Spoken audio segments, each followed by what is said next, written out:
logging in to this month's book review. For the benefit of those that are joining for the very first time, this is the TRI-METROPOLITAN Book Club, and we're really happy to have you here.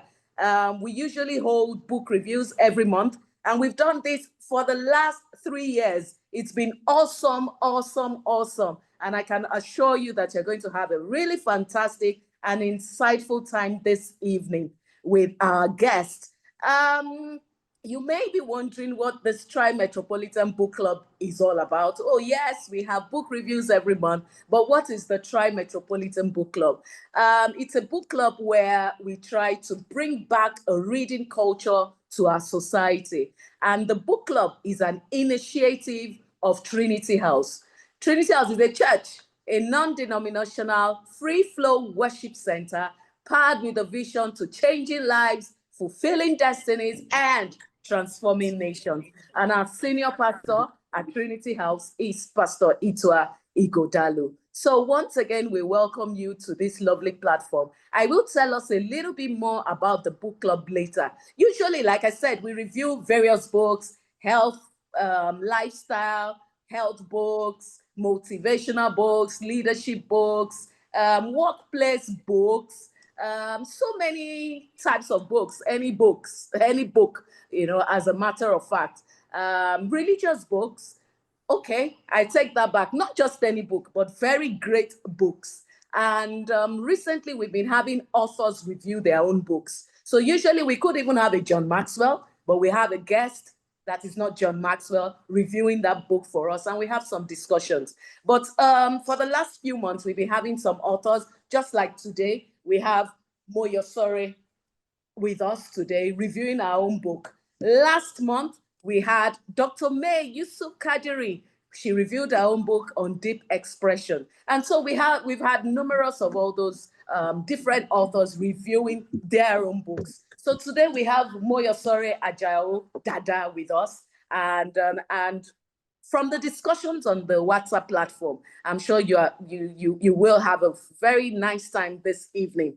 So without much further ado, let me quickly introduce our guest by way of reading a very brief bio of Moyosore Abiola Dada. She hails from the southwest region of Nigeria, just like me. She's passionate and committed to the total well-being of the child, development of children and teens, especially with focus on protection of children. She's a lover of God and, of course, a lover of people. She's the author of The Child, the Parent, and the Pervert, based on the true life story of a sexually abused child, a book born out of her personal experience. I had a chat with Moyo sometime last year, towards the end of last year, and it was very insightful. It was a very brief chat. We met physically and just for about 10, 15 minutes. So I'm sure this session of about 45 minutes with her before we have the question and answers will really be fun. Fun and insightful. So this book that she has written explores the different strategies that parents, guardians, and even school owners can make use of to protect theirs or the children under their watch, their words. She holds a bachelor's degree in international business management from Coventry University, England, and a master's degree in media communication from the Pan-Atlantic University here in Nigeria. She's a member of the Chartered Institute of Personnel Management, and Moyosore is married to a handsome dude, Olorunfemi Dada. I'm sure Moyo is wondering that what's going on this evening. Yes. So yes, ladies and gentlemen, I know we can't clap, we're muted. Please welcome with me, Moyosore Ajao Dada. Moyo, you're welcome. And thank you for coming on the platform. Again, like I've said repeatedly this evening, I'm sure we're going to have a fantastic evening.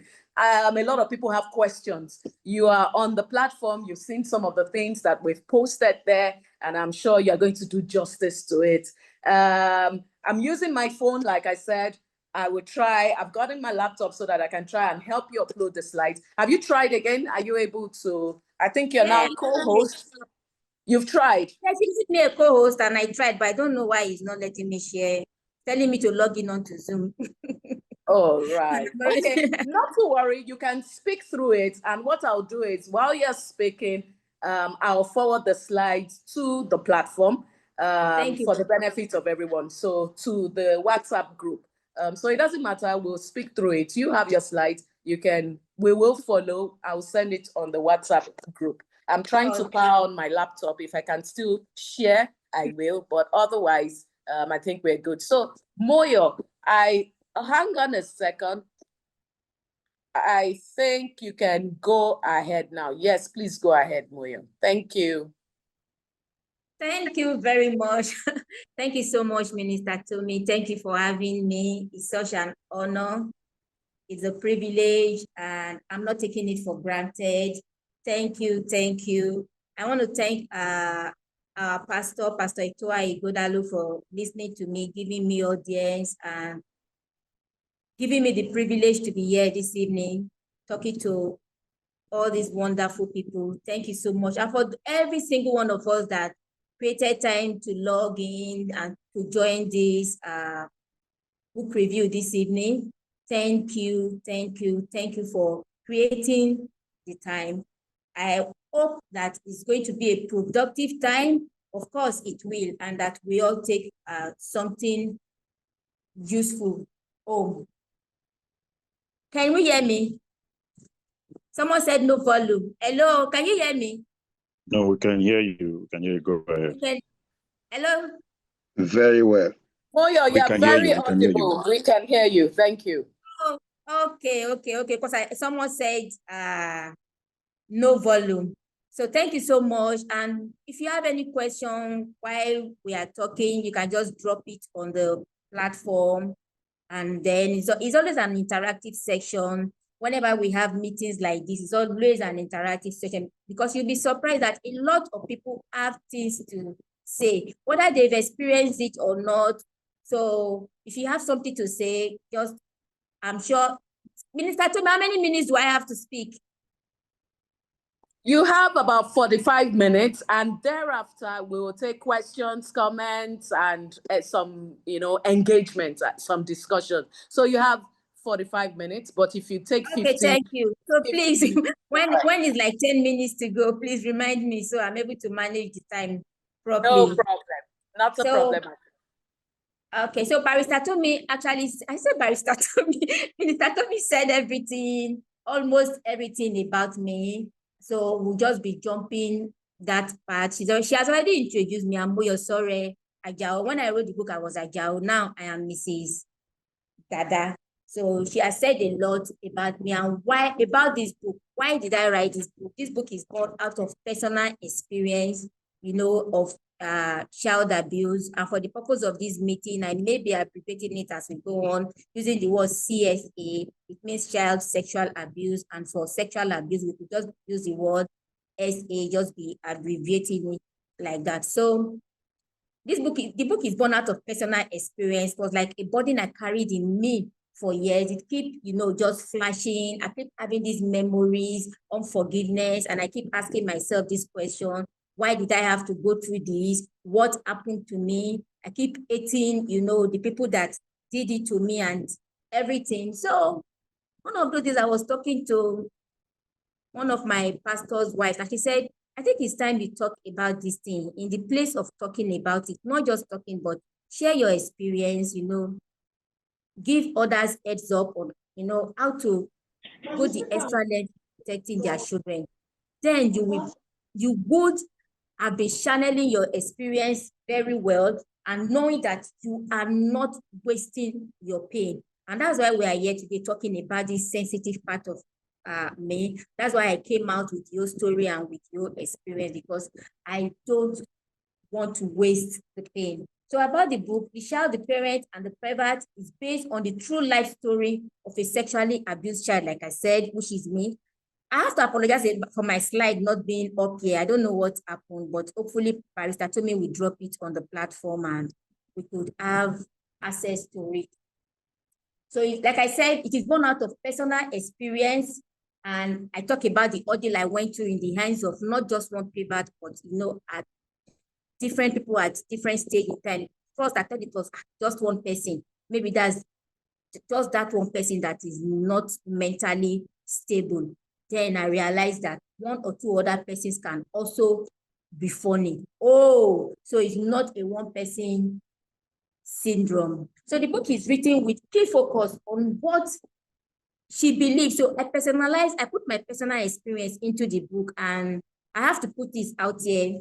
Fine, there are a whole lot of other measures that parents could put in place, but I mostly look at it from the angle of what could my parents, what could my guidance, what could the adult, what could they have done to, you understand, avoid this thing happening to me? What didn't they do? What didn't they do right? So that's why I wrote the book with key focus of what I believe could have been done to save me from the hands of predators. So, and this book explores different strategies that parents, guidance, and school owners can use to protect the people under their care. So what's this? The sole aim of this book is to serve as a tool for the crusade against sexual abuse. I realize it has now become something we have to do like crusade. We now have to go from, if we can't go from door to door or house to house, but we can go from one place to the other, one state to the other. Wherever we hear this thing happen, we look at why did it happen, how did it happen, and we can take the crusade there to sensitize other parents and to save children's childhood. Yes, I call it saving their childhood, because when we overlook these things and we don't talk about these things and we allow innocent children to go through this thing, one of the damage it causes to children is that it takes away their childhood. Can you hear me? It takes away their childhood. So the sole objective is that one of the sole aim of this book is to serve as a tool for the crusade against sexual abuse, so that no predator can take away any child's childhood. Children have the right to enjoy their childhood, their teenage years. They have the right to. Nobody should throw them into adulthood before their time. I used to tell people that, well, I'm not a theologian, but I believe that one of the reasons that maybe God created Adam and Eve as adults is maybe because, well, they are definitely going to have this thing. So he didn't want them, you understand, to abuse the purpose for which he created it. It is meant for adults, not for children. I'm not a theologian. That's just my own personal school of thought. And I believe that's one of the reasons why he created them as an adult. Are we together? If you are still with me, you can hear me. Just say yes. If there are any issues, I'll let you know, Moyo. We are following. Okay, thank you very much, ma'am. So what are the objectives? Like I said the aim is to use it as a tool for the crusade against CSA, child sexual abuse. And the objective is to raise awareness, See, I came to the realization that people don't like talking about these things. I've been in meetings and I'm surprised that most of the people there have experienced this thing at one point or the other, but nobody is talking about it for the other person to learn from it. So that cycle of wickedness kinds of, continues again. This thing happened to me over 30 years ago. How come it is still happening now? It means because some people didn't speak up when it happens to them. And we will talk about that, why people don't speak up. So now we are raising awareness. Don't be shy. Let's do away with the stigmatization. Let's raise awareness. Let's talk about this thing. Then another objective of this is to support survivors. People tend to go through the pain of sexual abuse alone with nobody supporting them. Sometimes because they don't talk about it, and sometimes even when they talk about it, they are not getting the right support or the adequate support. The UNICEF did a research and they said only 1 out of 10 people get support. Only 1 out of 10 sexually abused people or kids get support. And why? Because most people just cry in silence, clean their tears in silence, and nobody is talking about it. So one of the objectives is so that we can give support to people, to survivors. Yes, let me use the word survivors. And giving support is not a one person's responsibility. It is my responsibility and your responsibility. Then another objective is to advocate for policies to end this menace. Yeah, we are not advocating for policies. Yeah, there are policies in places, but then I said it in, I've said it in one or two meetings that let's advocate for stricter policies that, yes, when people hear about these things, that this thing happened to somebody and somebody is, nursing that demonic idea in his or her head. I used to use his head before, thinking, okay, this thing is just a man's syndrome, but now recently it's not, it is both genders, And if one person is nursing this thing in his or her head, the person remembers that, there's now a stricter measure to this thing, you understand? The punishment is now, worse than it used to be. It will limit this thing. And then collaborate with others. That's one of the objectives of this book. Collaborate with others to spread this news about preventing child sexual abuse. And why are we having this conversation? Why are we here today? Yes, we are doing a book review, not just the book review, but we are also in this conversation because we want to be the change agent. Yes, we want to be more enlightened. Most of us know these things. Most of us know it, and what we know about it may be right or wrong, but we are in this review to prevent and curb child sexual abuse. So by the time we get more knowledge and we are more informed, we take it back there. We know we're our brother's keeper, and we talk to those who are not here today. Then to alert other parents and guardians, which I've talked about, then to talk about the strategies and approach we can apply to prevent this CSA. Yes, very, very important. The strategies and approach. There are loads of strategies and approach that parents can use. I always, when I have these meetings, I always say, thank God for modern day parenting. Things are now different. Back then, there wasn't really much strategies or approach to copy these things. And that's due to so many factors. People don't talk about it. It's only what we talk about that people know about, that we can find strategies to, right, that we can mitigate, right? So before we do that, before we understand the strategies and approach, let's look at understanding child sexual abuse. Understanding child sexual abuse. We want to mitigate something. We want to stop it completely. We want to curb it. We want to end it in the society. We say it is a menace that we don't want to say. We say it is evil. It is all shades of wrong. We need to understand it. And in my own definition, I said, child sexual abuse is any kind of sexual activity in which an adult or an older adolescent uses a child for sexual stimulation. If you are writing it down, if you are following me, take note of the word, uses a child. Uses a child. Sexual abuse is mostly about one party using the other party. And that's because one party is more matured, is wiser. The other party has little or no right over his or herself and can't even protect herself. So when the other party that cannot protect herself is made to do what he or she will naturally not do or does not want to do, the word use comes into play. So, and the definition of sexual abuse has gone from what it used to be. It is no longer only about penetration. It is a whole lot of, other things coming into it. Before we used to say child abuse, he penetrated that person, he penetrated that boy. Now it is much more than that. And we'll get to that part of this discussion. Then we say its intention is solely to gratify the abuser's desire. Yes, the sole aim of sexual abuse is solely to gratify the abuser's desire. If it is between two adults, it is not an abuse because both of them, they are married, they have the full understanding of this thing.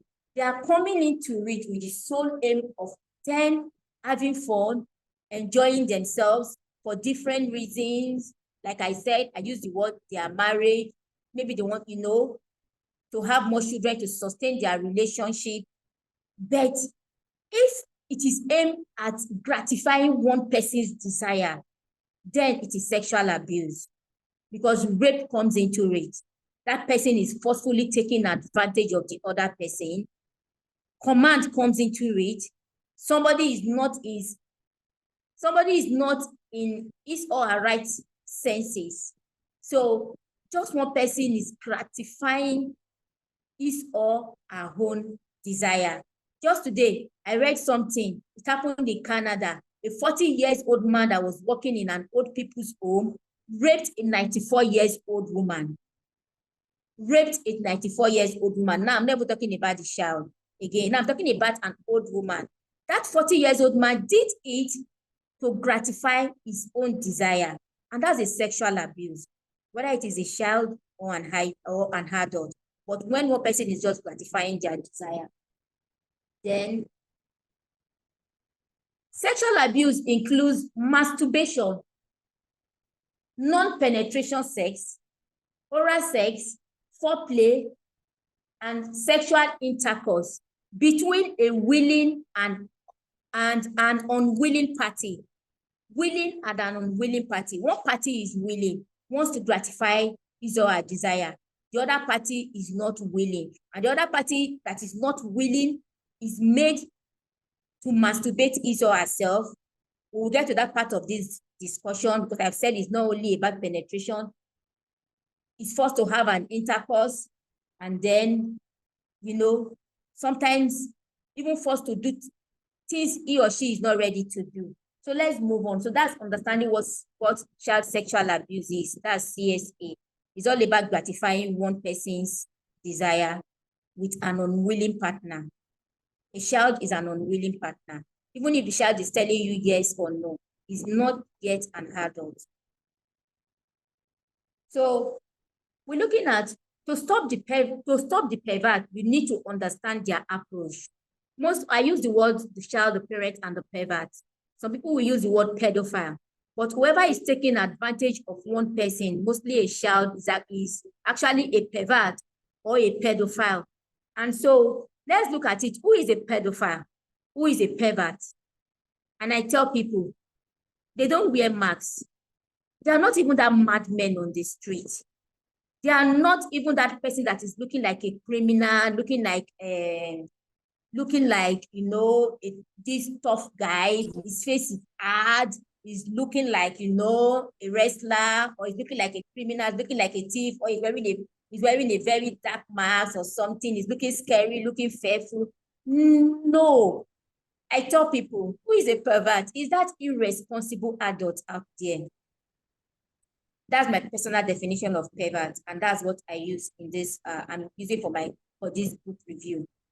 I use the word, that irresponsible adult out there.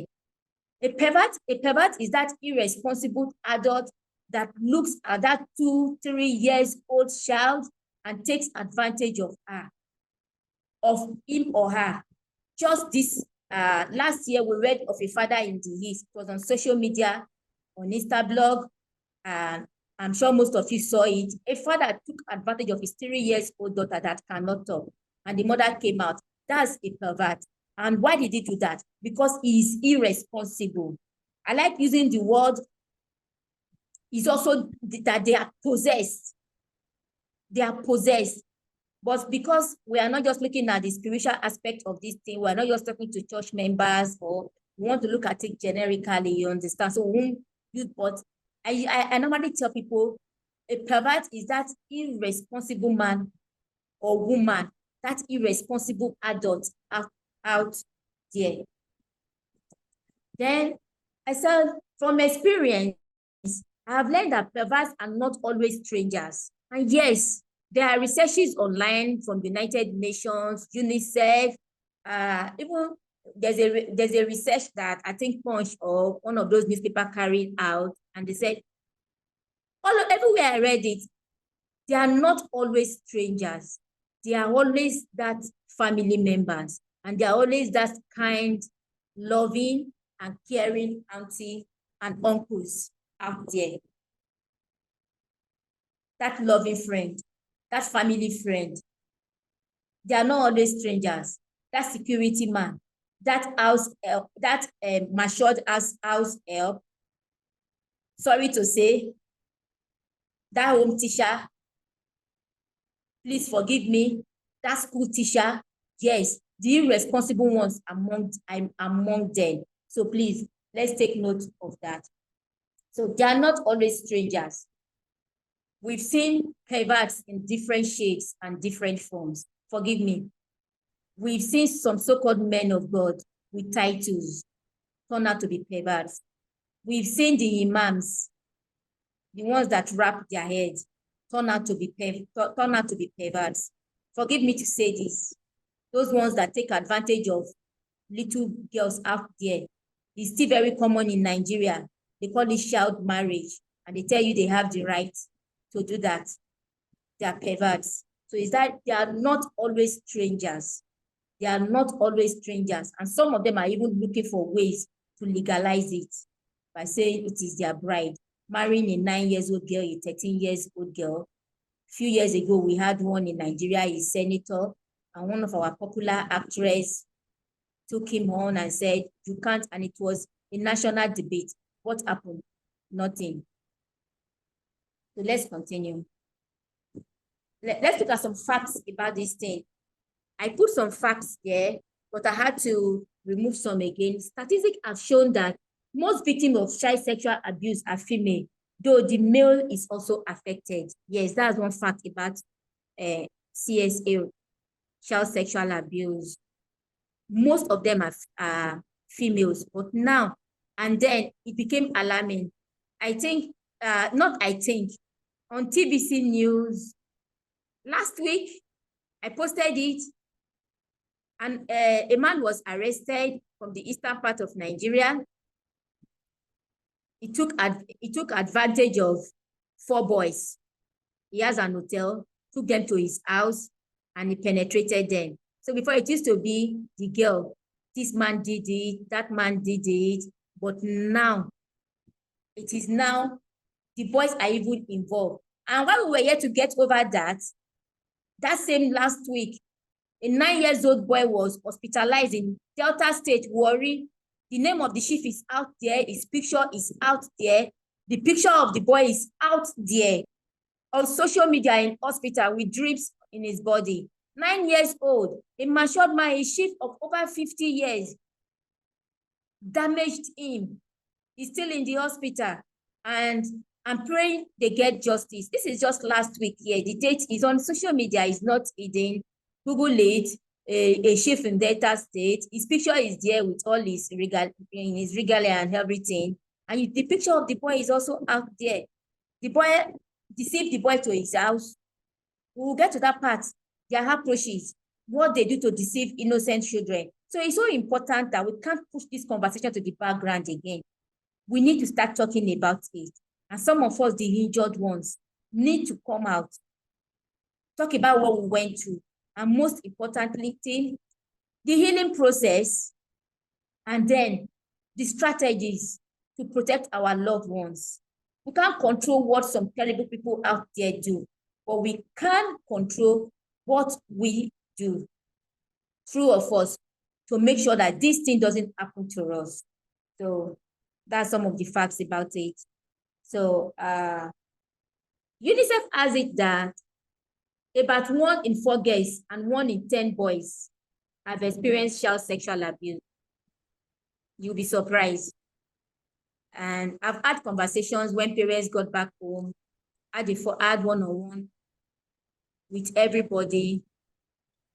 And then they call me and say, Sister Moyo, can you imagine?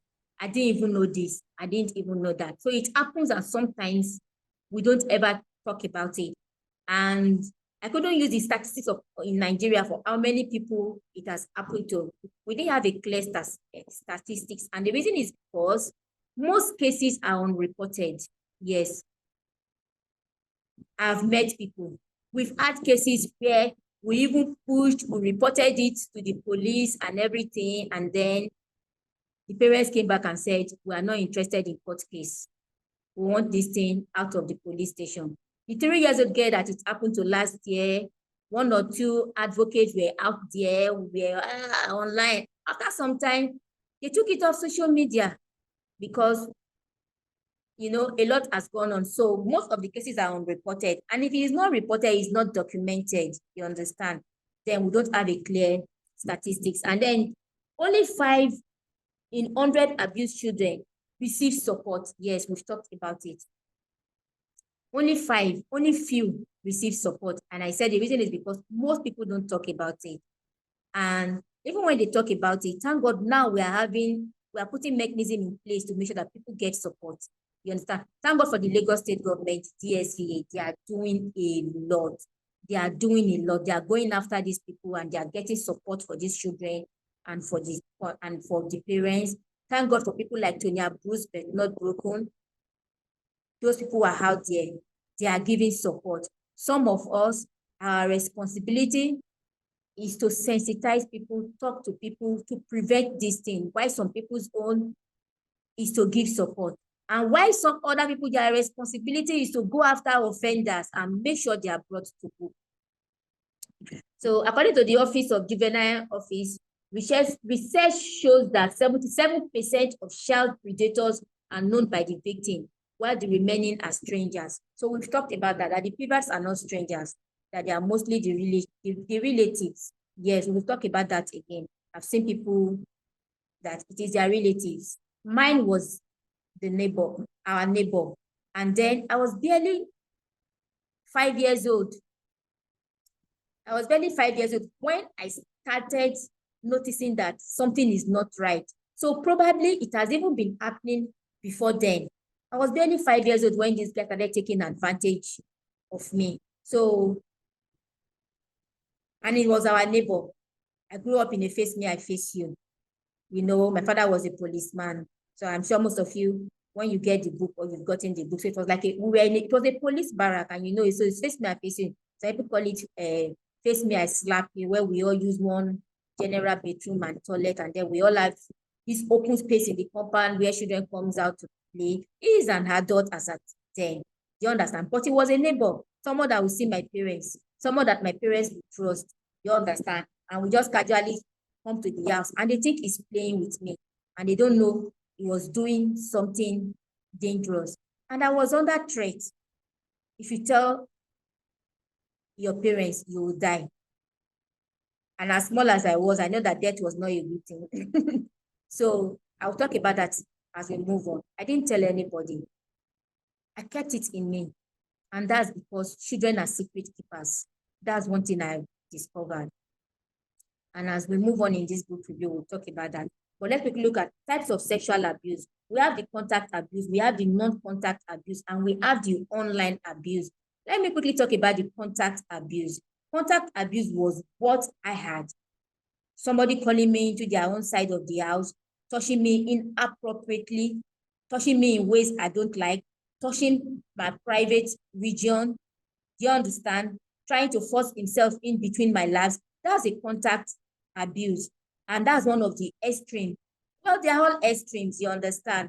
And that father I talked about injured his 3-year-old daughter. That is the contact abuse. That boy in hospital right now that happened last week in Delta State, the 9-year-old boy that was raped by another man in his anus, that's a contact abuse.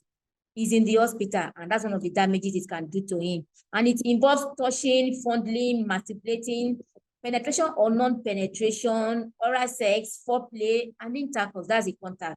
What about the non-contact? We have some people, they are so demonic, and because this thing is demonic. So even when they know they don't have access to this child, what do? They give this child contents. We've seen people that drop pornographic contents for children to be watching. You'll be shocked, don't you? Because people are not talking about this thing. They go online, they give children access to things that children cannot see. So we had the case of this man, was he in Ohio or where? His own was non-contact. I don't know what he was I don't know what he was gaining from it. But because these children, they have access to gadgets and their parents were not monitoring. What was he doing? Non-contact. He was telling them touch here, touch there. So that's a non-contact. And what about the online abuse? That's the grooming. A Nigerian man was arrested last year. I posted it on my Facebook page. What was he doing? He was grooming a 14-year-old girl online. He saw her in a dating app. Now, this is a Nigerian that went there for his master's, went with his wife and his kids. What were you looking for online with a 14-year-old girl? That's an online abuse. So let's move forward and let's talk about. Apologies, the slide is not coming up, but please, if we have any question, just drop it in the chat box while I try to. Let's talk about the most important thing. We say strategies to mitigate this thing, to stop this thing. And how do you ensure that your child or your word is safe, that the child under your care is safe? You need to know the signs of sexual abuse. Over the years, some parents have overlooked this. Like I talk about in my book, my mom was a loving woman. She was a provider. She was a giver. She loved me, but she overlooked some of the signs of sexual abuse. I was dying inside. I was depressed. I was sad. But she didn't know it was happening to me. She didn't know it was happening to me until gradually it was almost becoming like, this thing is going to become irregular and I am going to get accustomed to it. But maybe I used to, I make an excuse for her because God bless her soul. Like I said, she was a provider. She was a loving woman. I said maybe because she was not educated. Then maybe because people are not talking about these things. The people were not coming out then. So nobody knew a little girl's world was falling apart. So let's go. What are some of the signs? Bruises, pains. When you see strange bruise on your children, then in worry, back then, after I was grown up, a guy again was abusing some young boys in the neighborhood. And what was he doing how did one of the parents know? Because he was giving them things, and like I said, they are secret keepers. They enjoy all the fringe benefits. Started having waist pain. And all along, the mother didn't even know it wasn't working appropriately again. The 3 years old girl we talked about in the East, I told you was our own father. The mother noticed this child was not working properly again. Something was happening, and when she's trying to break the girl was always crying, especially when she touches that part of her body. Then they took the girl to the hospital. So when you notice strange bruises on your child's body, ask questions. Especially, I don't support you just taking the child and then doing an examination, saying, let me check your body. You will make them uncomfortable and they might not open up to you. But be attentive. Just one way or the other, you will know when something is not right. I talked about the verbal sign. The verbal sign. 2009, I started writing this book. I didn't want to, but I was now forced to write my own book. Why? An 8-year-old girl, I was a house fellowship children's teacher. Yeah, they come to my house on Sunday evenings. And an 8-year-old girl, I realized, wanted to start talking like a matured girl. Are we not adults? And then she was asking some strange questions. And then our friends also now later came and said this was happening. And I realized my mistakes. When she was asking those questions, we should have asked them, who told you? Sometimes when they ask, Mommy, how do children get into, your womb? Yes, tell them it comes from God. And if you can do a proper sex education, tell them. But also then you cannot ask them, has anybody been telling you this? Yes, we have the curriculum. The teachers can talk about these things, educate them to an extent, but find out, is anybody talking about you? Is anybody talking to you about these things? Because sometimes they tend to ask some questions. That's what some of the signs. I said when you see strange bruise in their body, when they complain of strange pain, body pain in strange parts of their body, don't just do the general medical checkup, but also ask questions, anybody touching you? And when they want to have some adult conversation, ensure that they're having it with just you alone. Or if anybody is having that conversation with them, you have the right to know. And they may want to have that conversation because it is already happening to them. Let's not beat them. Parents in those days, that's part of the reason why I didn't talk about it with my mom. Excuse me. Because our parents then, the ability to give you, just do one per count. Who is talking to you about all these things? And what about the behavioral signs? When a child is withdrawn, really they are not the type that used to be moody. They suddenly start having mood swings. It may be as a result of somebody is tampering with something, or they are becoming aggressive. They are becoming aggressive. Yes, we've had instances where because this child could not fight whoever was doing it to him or I, became aggressive, you understand, wanted to take the anger out on his own age mate or thereabout, you understand. So take note, ask questions.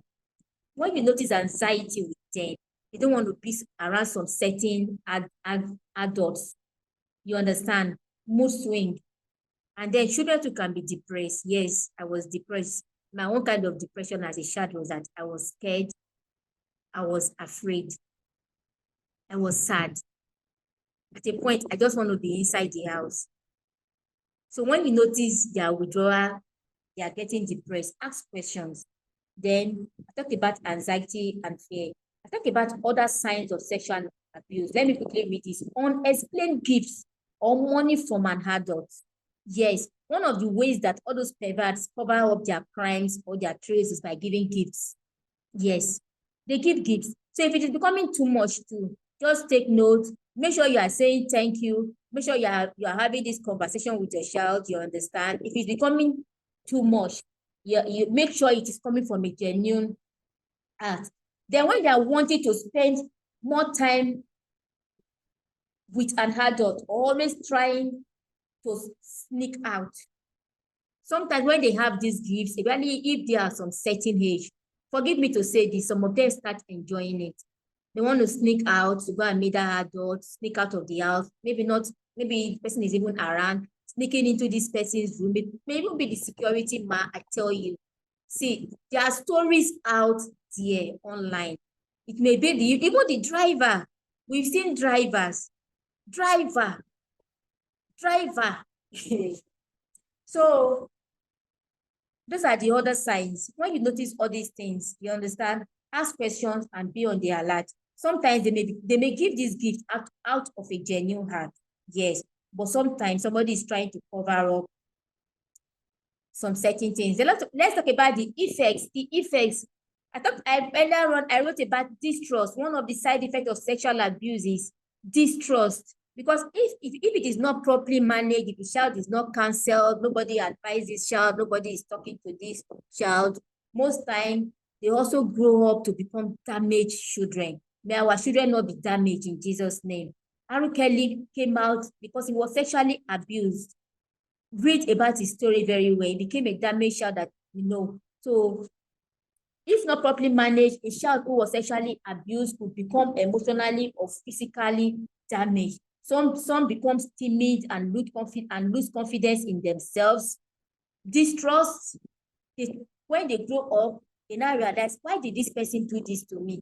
Then they hate that gender. In my book, and somebody said it on the group, I wrote distrust for the opposite gender. And then the person said, which is true, it's not just the opposite gender, but not distrust. That boy that was raped by a chief, will he trust people again? Yes, but if we have, if not properly, if not well taken care of, you understand? They may tend to now even distrust even the innocent people among them. Fear, they live in fear. Nightmare, I was having nightmare. I was always having dreams that this person is coming from his room to take me out of my own part of the house. Nightmare. So if a child is waking up, they are having nightmare. I was crawling to my mother's room at times, and they will send me back. So sometimes children do this, they crawl to your own part of the room out of love. But then sometimes too, you understand, are you having some strange dreams? Are you afraid or anything? Depression, I talked about depression, that children too can be depressed. I was sad. Struggling with unforgiveness. Yes, I struggled with that for a long time. As one of the effects, and it can be a long-lasting one if not properly managed. And that was why one of the ways of healing from what happened to me was to come out and help other people not to be in that same situation. Loss of respect for intimacy. Somebody was talking about codependency. Yes. Loss of, we explain it under this loss of respect for intimacy. We've seen people that because they were abused, they grew up not having respect for this thing, for the purpose that God created it. I told people, read the story of this popular pop artist in US struggling now with different lawsuits. Diddy, I'm sure he was abused at a point. You understand? And he lost the value for what God created it for. And rather, he took oil and was performing strange things all over the place. Loss of respect for the purpose, loss of respect for intimacy. This thing is an intimate thing. It is a sacred thing. It's not supposed to be, melded with. Can we hear me? I'm reading no volume. Can we hear me? We can hear you loud and clear. I've told you, Moya, just go on. If there are any issues, I'll let you know. Okay, so and I talked about emotional imbalance. Yeah, I think some can become depraved. Some can become depraved. Forgive me to say, sexual abuse can cause a lot on people. Depends on how you decide to use it. I said, I am not going to waste my pain. It didn't happen in one place to me or in second place we moved to. It also happened there. But I said, I'm not going to waste my pain. I wrote a book. Pastor Joyce Meyer is out there. She's talking about it a lot. Her father abused her. She's talking about it a lot. She's helping others. What did R. Kelly do with his own? He became depraved. So that's why we need to make sure this thing does not come near our home or near our children. And we need to make sure we help victims of this sex abuse for them not to become depraved. Over the time, they tend to start enjoying this thing and then they become depraved. And emotional imbalance, yes, emotional imbalance. It can have, in fact, as a child, it will affect anybody that is sexually abused. As an adult, it will affect them. Unforgiveness, you forgive the person today, you are not forgiving him tomorrow, emotional imbalance. A woman said she will look at her husband and see, like, you understand, emotional imbalance. Today you want to be with this, you are making the innocent partner pay for the crime. Do you understand? Emotional imbalance. That's where codependency again comes into what that person said, because most time the partner of a sexually abused person tend to pay the price because they are either helping this person overcome it or some now even indulging this partner again. So like I told you, that thing is how do I say it? It's very, very wide. You understand? We can't take it from just one particular aspect, that codependency issue. You understand? People can take it from childhood into adulthood, and it doesn't really have to do with only sexual abuse. It has to do with whoever has suffered a form of trauma or the other, whichever way it affects them. And then some feel they love their self-worth or value. What are they even for again? I felt somebody has taken my self-worth or value at a point. What I used to like be ashamed of myself, you understand? And I felt I'm no longer valuable and everything. Thank God. Is anybody saying anything? Okay. So let's move on to how to respond to disclosure. And now that we have known all these things and we are having all this, we've talked about the signs and we've talked about the effect, why we shouldn't let it happen to us. How do we respond to disclosure? I remember the little girl it happened to in my fellowship. The mother, first of all, picked the girl. Let me say it in Yoruba. As in, she picked this girl blue and black. Blame this girl. Hey, you go around. You won't stay at home. We say, sit down here. You don't sit down here. And that's why most victims don't talk, because they know when they talk, people blame them for it. So they don't want that blame game. But how do we respond to this? Listen and believe the child.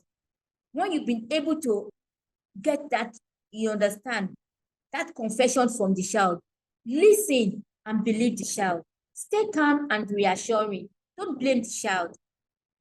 Don't blame them. And let them know that their value or their self-worth has not been taken away. Let them also know that you love them. And let them also know that everybody is not like that. Let them know that everybody is not like that. then report the abuse to the authorities. Believe me, I've seen more than 10, 15 cases. People don't report. And this is online to UNICEF. UNICEF has a research they did on it that it is high in Nigeria, but most abuse cases are unreported. We've had issues where even the abuser's family come back to us and say, please, can we drop this case? Maybe because somebody threatened them, or they tell them, do you want our child to go to 14 years imprisonment? Do you want this daughter to be, do you want this? And then the wahala becomes your own. And then even in Surulere, the abuser came to my house and came to my house and was telling, and auntie, Shebi, it is your case. People that have cases. So make sure you report to the adequate authority and make sure you are getting the right support. And when you stand for justice. Don't stand because they are begging you to drop this case and you are dropping it. That child tomorrow will look back, you understand, and not forgive you. Provide support, emotional, physical, and counseling. There are resources out there. Provide support, emotional support, spiritual support, counseling support, because you are safeguarding the child's future. You are safeguarding that child's future. See, a lady was telling me that they did not a research. So they have a ministry, pray for prostitutes, go out to Helena Avenue at night, talk to prostitutes, and some of these girls, hookers, let me use the word hookers, And then she said, Auntie Moyo, the few that finally agreed to talk, you will be surprised that they were sexually abused. They were used as slaves. They found themselves in one condition or the other, and somebody was trading with their life. So when we provide support, emotional, physical, counseling, spiritual, and physical, we are helping all these people. And then the Lagos State Domestic and Sexual Violence Agency is there. When you get this slide, their phone numbers is there. The DSVA, they are on Instagram, they are on Facebook. Mrs. Adeniyi Bible, what's her name? She's doing a great job. They are there helping people. Call them and gain the necessary support. Join the fight. You have heard about this today. Let's talk about it. Let's talk about it. Let's stop keeping quiet. Let's educate our children. That's one of the ways of we joining the fight. Take it to the children's fellowship in church.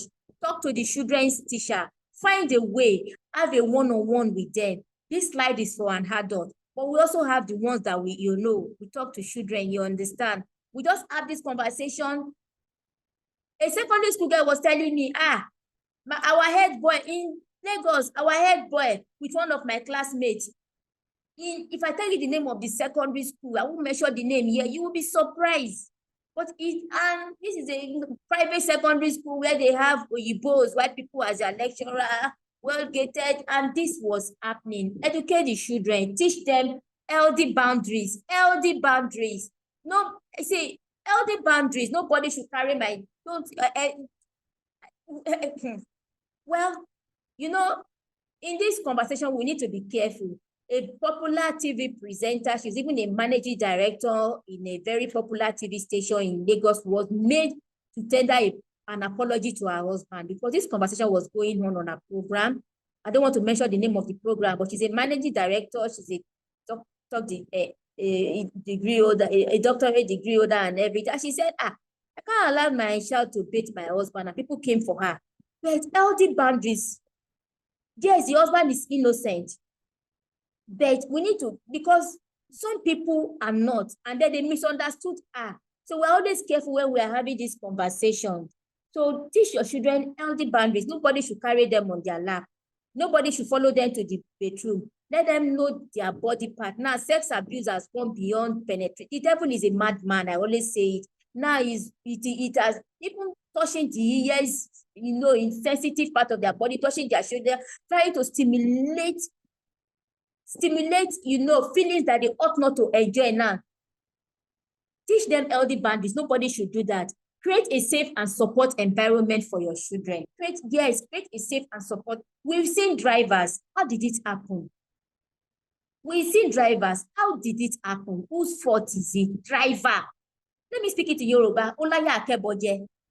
You touched the daughter of, you understand?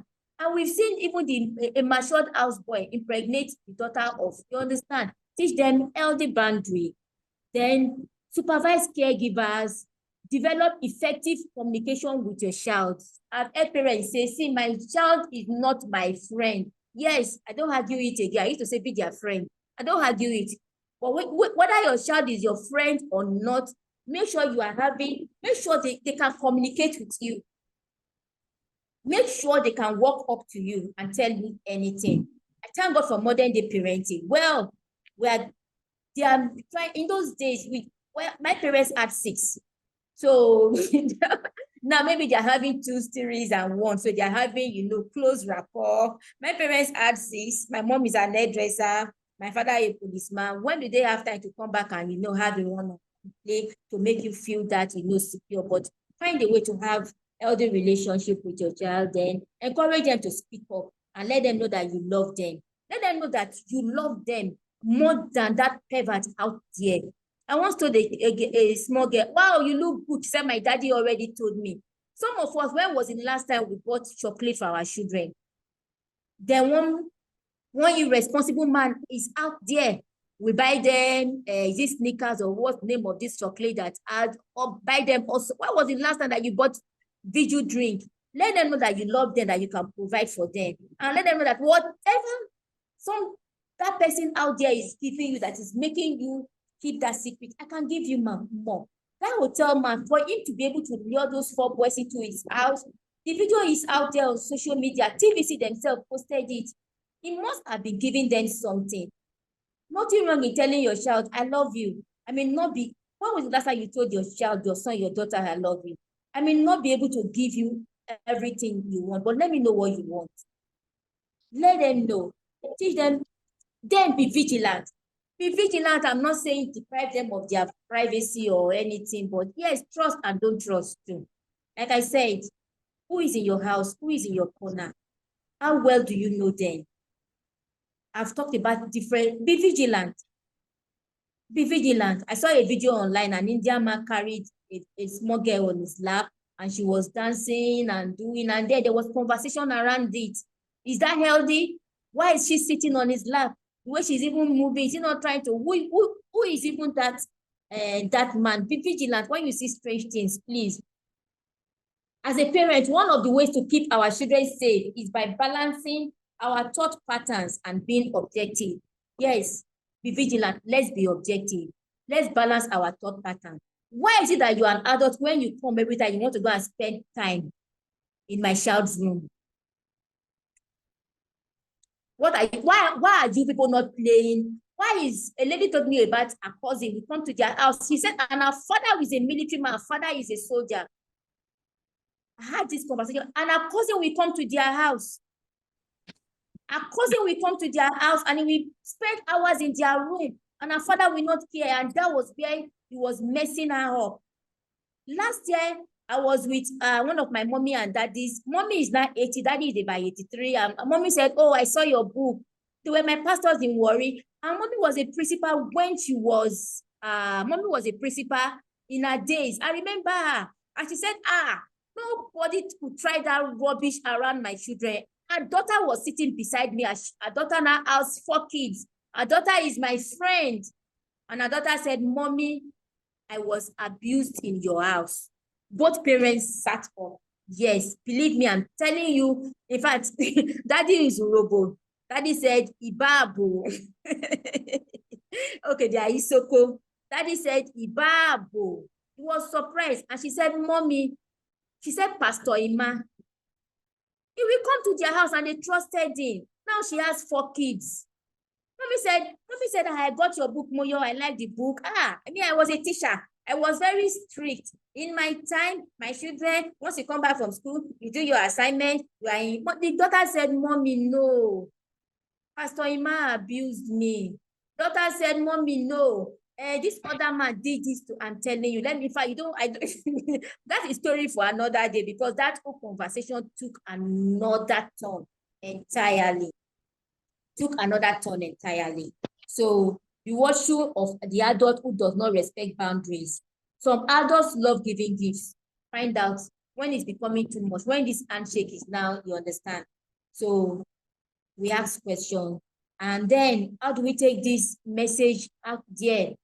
How do we join this fight? By educating and supporting each other, we can create a safer and more supportive environment for all. Educate the other mommies around you. You understand? Sometimes this conversation comes up and they said, don't just laugh about it and they don't all, but now let them know what you know and how you can be of help. The society has the power to eradicate this menace. School children, churches, and mosques. See, all hands on deck. It is our responsibility. In my book, I talk about the story. But our time is fast spent. But in my book, I talk about the story. It happened in Pakistan, I think 2005. It was rampant was it Pakistan? Yes, it was rampant there. And it was really high. Some of them were even using these children for pornographic content and so stuff. What did parents do? A particular girl was even raped and killed. But before, all these people, they've been escaping, the hands of the law. What did this society came together and said, enough is enough. They all joined force. They joined this murder. They fought for justice. They pushed for justice. And let me tell you what they did. They said, the very spot where that guy, the story is online, the very spot where that guy raped that girl to death is where they want that guy to be hanged.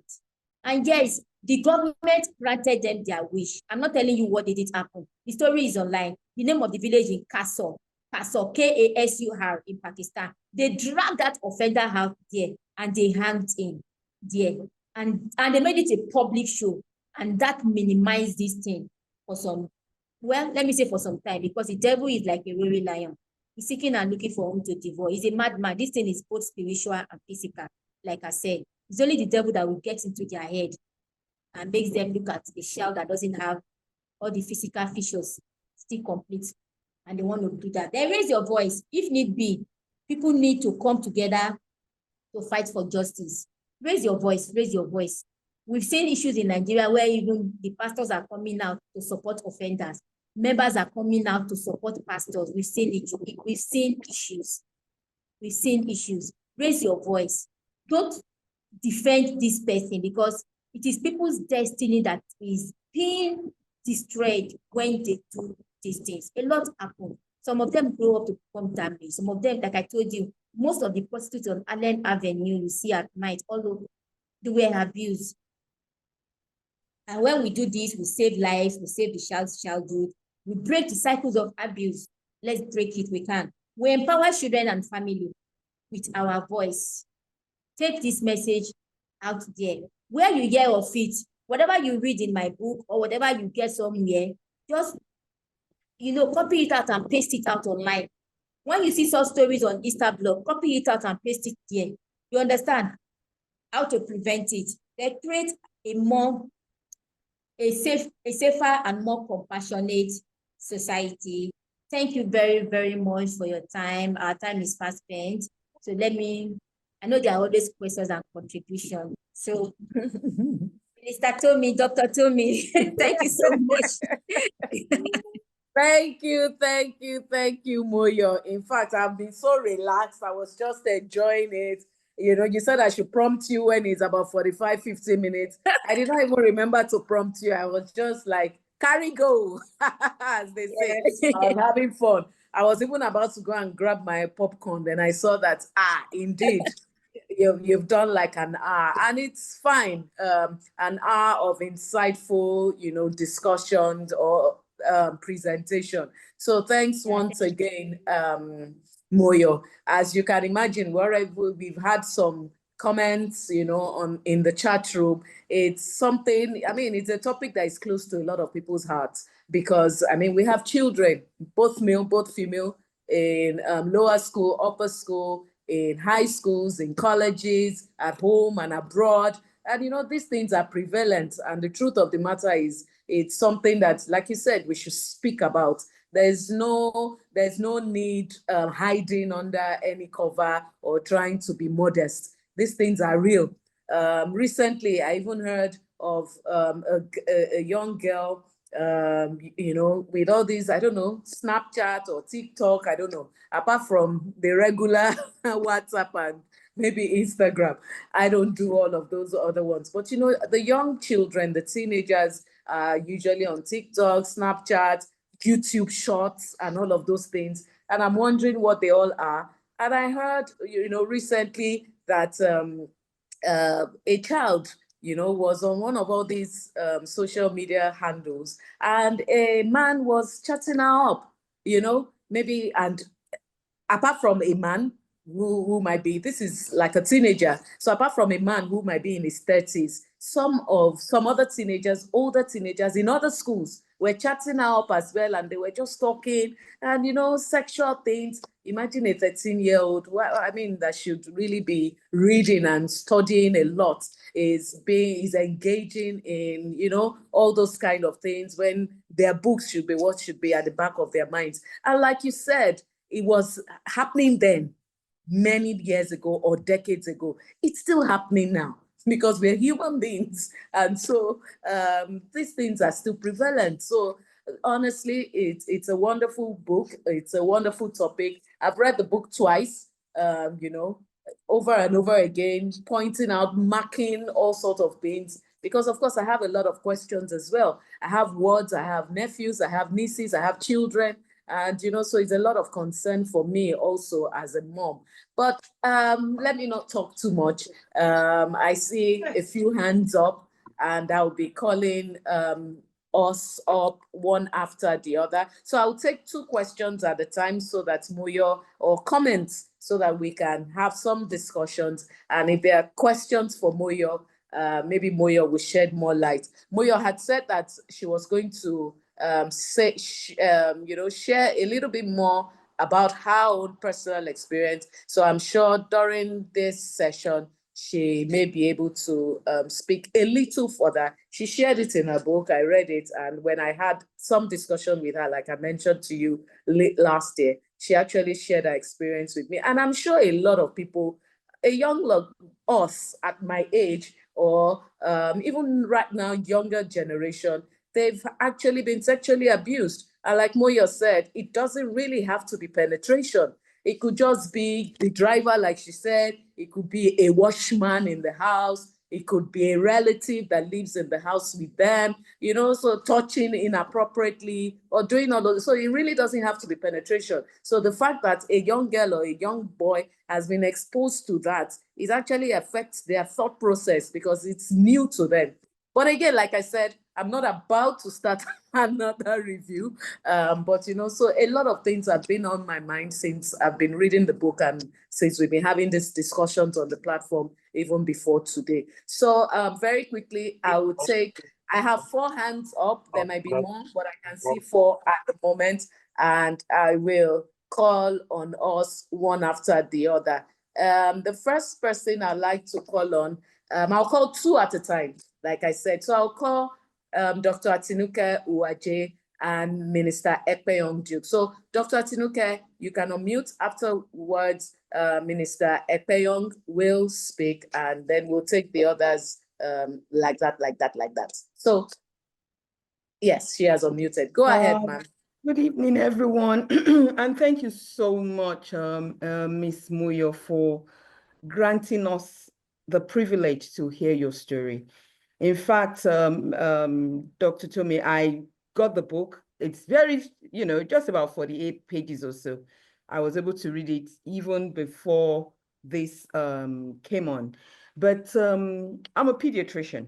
So, you know, this is something that's really most important to me. And I just have 1 or 2 suggestions and comments.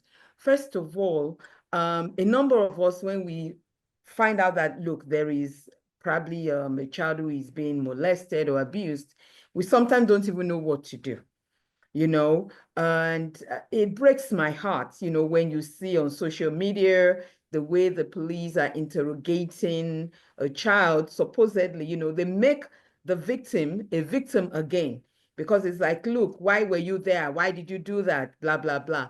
All right. But there are people that are said to be mandated reporters while I was working in the United States then, meaning that as a teacher, as a pediatrician, as a health worker, as a pastor, as, these are called mandated reporters, meaning that it doesn't matter who the person is, all right?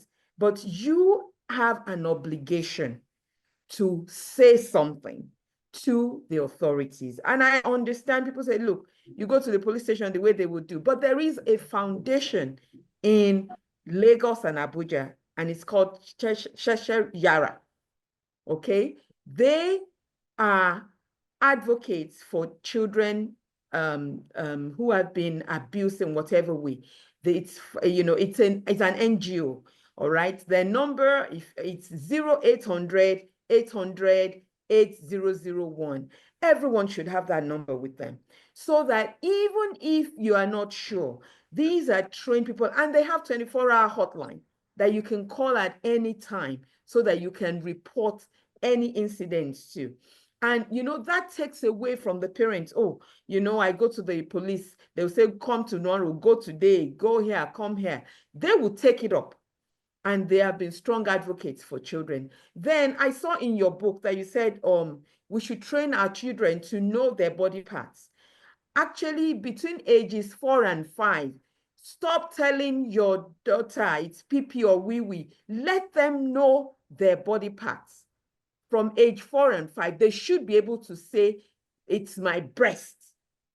All right? Rather than, all of the fancy things that we call them, they must be able to tell us that.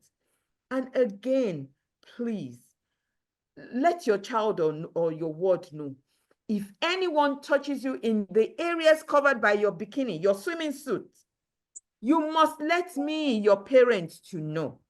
So I love, how you have said it, our parents, our children trusting us enough to be able to come tell us whatever it is. And we as parents, not being judgmental. I know that it could be very painful sometimes, when you hear someone had done this to your child and all that. You must first be able to first support that child. That child must know that they have your support, and not that you are beginning to blame them or any of that. And then again, I'm going to appeal to us all. In fact, I thought I've sent this to as many, this link to as many people as possible, because I really wanted a lot of people to join us. We that hire domestic staffs, please, your domestic staff is not your child's uncle. Your driver is not your child's uncle. They must not call them uncles and aunties. They should be Miss this, Mr. that. Okay? And those are just a few things that I have to say. But thank you so very much for allowing us into your space. God bless you indeed. Thank you. Thank you very much, Doc. You are very spot on. It's not Uncle Joseph or Uncle Biodun. It is Mr.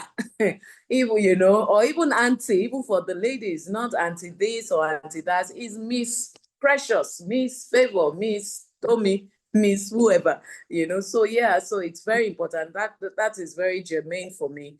And I like it that some schools as well actually follow that. And sometimes you see some fathers or uncles of your friends in quotes. So you don't have to say, oh, that's Uncle Lagbaja. You just say, oh, that's Tommy's dad or Tommy's mom. So I always appreciate those kind of things. So, and like you said, okay, so the telephone number you mentioned, okay, so I wanted to be sure if I was correct. So you said 0800 800. I'll put it in the chat. 801 or 8001. I think it's 8001. 800 2 zeros and 1. 8001. Okay. So it's very correct. So Yes. Toyi posted it. I posted it as well in the chat room. Thank you, Toyi. Yeah. So okay. Thank you, Dr. Waje. Very, very important. You said something else, but I've forgotten now. Too many things in this pretty head of mine. But it's okay. She said, sorry about that. She said, any areas not covered by your swimsuit, that if anybody touches it. And when I heard that, I laughed, ma, because you know why? Ma'am, it's not just the areas covered by the swimsuit. we read about this person in the Western world, US or one of these EU countries. He was practicing what they call, was it fetish kinikon with the child? He was sucking the child's feet, trying to stimulate. So it's not only the swimsuit again. So when I heard that, I said, wow. But thank you very much, doctor. Thank you, ma'am, for that. But it's not just areas covered by the swimsuit again. Yeah, so when you mentioned the swimsuit, well, that wasn't what I wanted to say, but I just remember what I wanted to say. So even for me, you don't tell your child that is pim pim, pom pom, pam pam, wee wee. You say the real thing. So I like that part. That was what I was going to say. If it is his breast, it's his breast. This is your breast. Do you understand? So I mean, let's not sugarcoat it, or especially when they're at a certain age. Of course, if they are really like toddlers, they might not need to know what breast is, because you are really with them most of the time, I want to believe. But once they start getting to lower school, i.e. primary 1, primary 2, primary 3, or upper school, primary school, they are like 8, 9, 10 years old. You better call it breast if they're female or something, So that part jumped at me when Dr. Waje spoke. It's very important you call it the real name. So let's not get it twisted and try to be modest and say your pum pum, your pam pam. No. Call it the way it is so that they understand, because they are already getting grown anyway. Okay, Minister Ekpeyong, you had raised your hand, and after that we will take Minister Ken and Madam Onyema. Thank you so very much, Dr. Tomi and Ms. Moyo. Very, very educating session. I actually had some concerns when you were speaking about the couple, the aged couple, that who had said, the lady said she was a principal or a teacher and nobody could try that with her children. And then the daughter had to comment and say, no, mommy, I was molested. It sent great shivers down my spine. And I began to think within me, I believe that my wife and I did some reasonably good parenting and monitoring of our kids, who my last child will be 25 this year. But also it begins to throw that spear out to say, there are several of us who thought that we did such a fantastic job, like that lady. And there she was with her daughter, confronting her at this time, saying that, no, I was molested. Okay. The question is, how do we get back? I know we have, even up till now, very personal discussions with our children, at different times. And I want to believe that perhaps that could have come up if it ever happened. But how does a parent with grown-up children actually get to the point of realization if that had happened or it hadn't happened? Okay, and the second part of it is that I know you touched on a bit of this, the healing process for the children. That lady has 4 kids. She's still going through some levels of trauma. How does one begin to help her heal, even at that stage? Thank you so very much.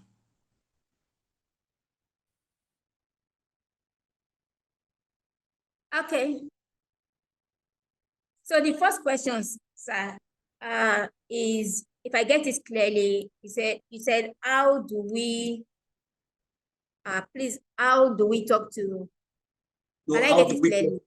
How do we get to find out? Like the lady didn't know. She thought she did such a fantastic job on this matter, and she was boasting in front of her daughter, who is a grown-up now with 4 children. And it was at that point the daughter said, no, mommy, I was molested.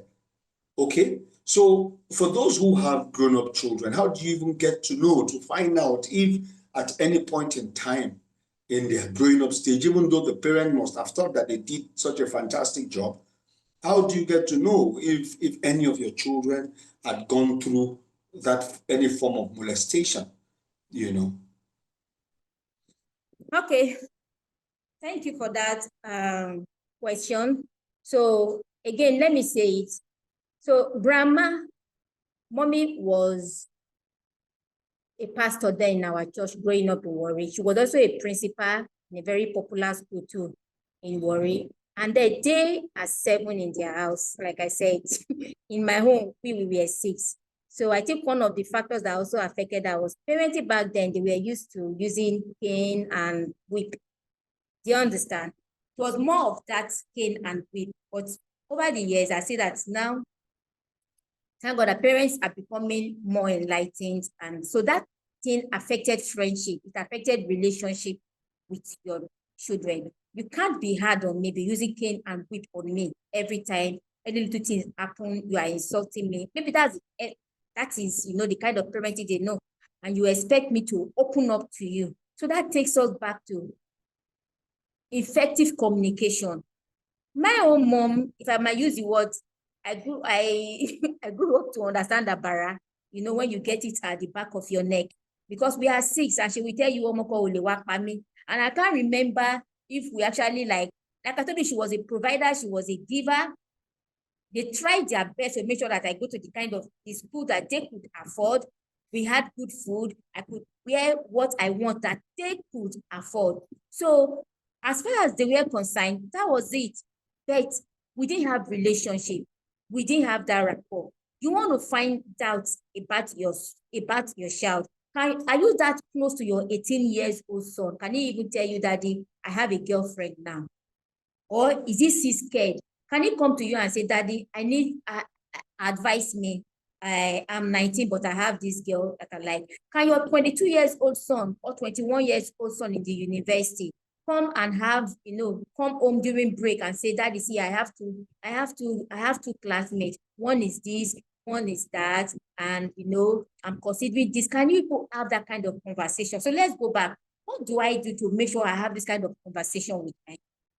I make sure I'm approachable. There's no way I can approach you if you are not approachable. There is that one pastor in our churches, if you all agree with me, that one minister that everybody can approach. And there's also that one minister that everybody just say, you go to this one, you will read Psalm 35 on your head, and it will tell you, you did this, you did that. And there's that one, you know, so when was the last time that you took your child and said, let's go to cinema, and they went to cinema? You understand? Or when was the last time that you tell me about your friends? Your secondary school, your daughter in secondary school, who is your best friend? Who is your best friend in school? What are your hobbies? What do you really like doing? Or when do you actually, a parent told me, don't say that again. No child of mine is my friend. I have to maintain that relationship. Even if I don't flog you, I'm the mother, you are the child. How will you respect me if I become your friend? I'm not saying disrespect yourself to become close to that child, but are you approachable? Hope you are not going around, you know, tightening your face all over the place at home. Do you understand? Do you really let them know that, see, like I said earlier on, I'm your best friend. Some children would rather talk to an outsider, outside their teacher, than their parents. We've seen cases where it is the teacher that told the parents because the child opens up to the parents. So, sir, let's take it back to that number 1 question. Are we approachable? I don't advocate for being your child's friend again. I try to avoid that statement. But do you have that balanced relationship with your child? Let's work on that. Let them know they can talk to me. Let them know they can approach you. I don't know if that answers that question, sir. Yeah, thanks. Yes. Yes. I think you actually took that. Well, the fear really was that yeah, we have that relationship with our children, but I think you made the differentiation where you actually spoke about the Agbara and some of the other canings.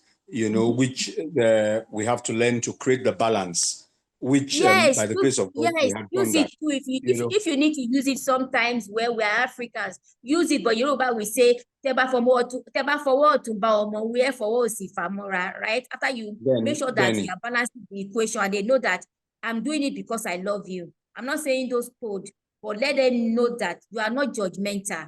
We have parents who are judgmental, and they will tell everybody, this person is coming in, they are reporting the child. This person, so they will be hiding things from you. They are judgmental. They are not, even when they are correcting, you correct, you rebuke, you correct, you show love, but it is rebuking throughout. They are driving, the child is in the back seat, and they will insult the child from Third Mainland Bridge until they get to Aja where the church is, and any little thing, and they will remember the offense of last time. And you want that child to be your friend and open up to you. No. Thank you. Yeah. Thank you, Minister Ekpeong. Thank you, Moyo. We have 3 hands raised, and we have 1 or 2 questions in the chat room, and I think we still have about 10-15 minutes before we wind this down. So we'll take Madam Onyema and Madam Juliet. So Onyema, you can unmute, and then Juliet. Oh, good evening. I was about to put down my hand so that other people could talk, but you just called my name. Good evening. And Mrs. Moyo Dada, great job. Well done. Thank you so much. Your book, I really like your book. Thank you for speaking out because, you know, shame festers in secrecy. So every time you come towards the light, you're working towards your healing, you're working towards exposing the dark work. So it's just amazing what you've done. And you've done it with a very good tool. You got a book that was easy to read, is a quick read, and then it has good font size, and then it talks about healing. So I just want to expand about some of the things I experienced, you know, what I see in my profession. I'm a psychiatrist. So in my field, sometimes sexual abuse doesn't just only, or sexual perversion is not just limited to men. Women too are. So sometimes sexual abuse occurs with female caregivers being put in charge of children, female children, male children. And those times, those ones are even harder. And they actually, it takes a long time before it's found out, and they've caused a lot of harm. Then other thing, it's not called sexual abuse because it's between children. Sometimes, like your pastor said in the foreword, people that are hurt others. So sometimes young children that have been sexually abused and exploited, when they come into homes too, they also sexually abuse little children. Yeah. I've had cases of a child less than 10 years old that sexually abused a child about 5 years in a terrible, terrible manner. And those kind of complete cases also exist. So I was very happy you said that thing about trust, but don't trust. It's very important that, you know, parents understand that it could be anyone. There is no face. You can't tell. I know in your book you try to put some telltale signs, but the truth is that you never can tell. Most times it's later that you'll be like, oh my goodness, could this person do it? Because human beings are very dynamic and very complex, so we don't know everything about human beings. Now, as a parent, one thing you shouldn't also do, as we've talked about shame, is guilt. You should never feel like it's your fault. That you should have done something differently or should have done something better. When something happens, you must try to handle the guilt.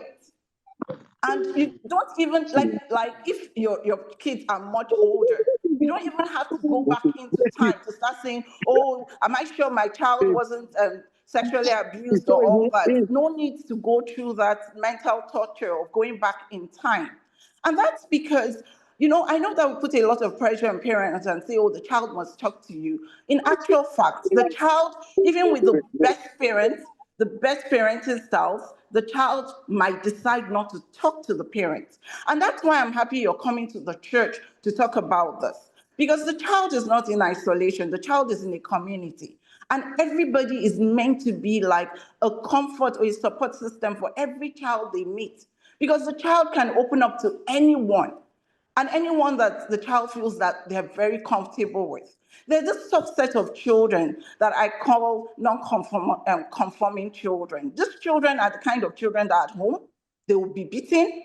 When they get to Sunday school, they will be the ones that will get into so much trouble that they will be beaten. So everywhere they go, they're usually beaten.